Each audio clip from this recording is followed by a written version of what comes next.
Pope Francis has passed away at the age of 88, leaving behind a legacy that has deeply shaped the modern Catholic Church and touched the hearts of millions around the world.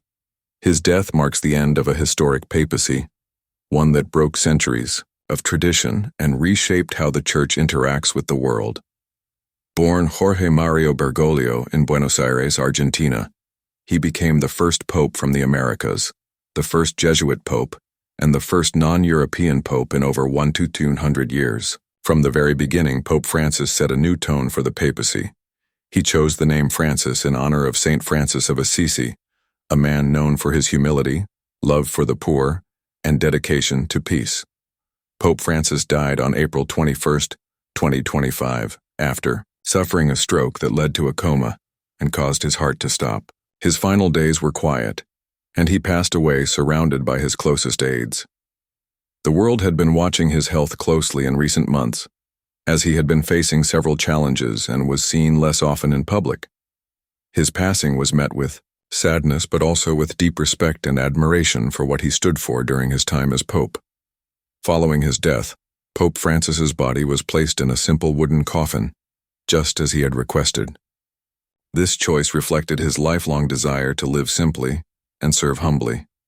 On April 23rd, his body was transferred to St. Peter's Basilica in Vatican City.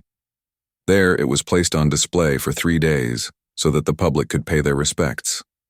Thousands of people lined up outside the basilica to say goodbye to the man who had led the Catholic Church for more than a decade. Some came from nearby towns, while others traveled across continents just to spend a few moments in quiet reflection near his coffin.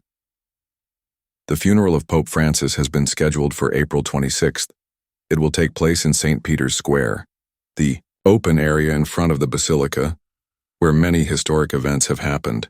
The ceremony will be led by Cardinal Giovanni Battista Re, a senior figure in the Vatican and a man who worked closely with Francis over the years.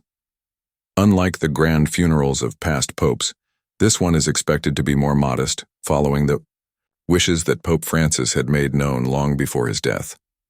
He often spoke of wanting a simple farewell, one that reflected the values of humility and service that he preached throughout his life. One of the most surprising decisions made by Pope Francis was about where he would be buried. Most popes are laid to rest inside the Vatican, often in the crypt beneath St. Peter's Basilica. But Francis requested something different.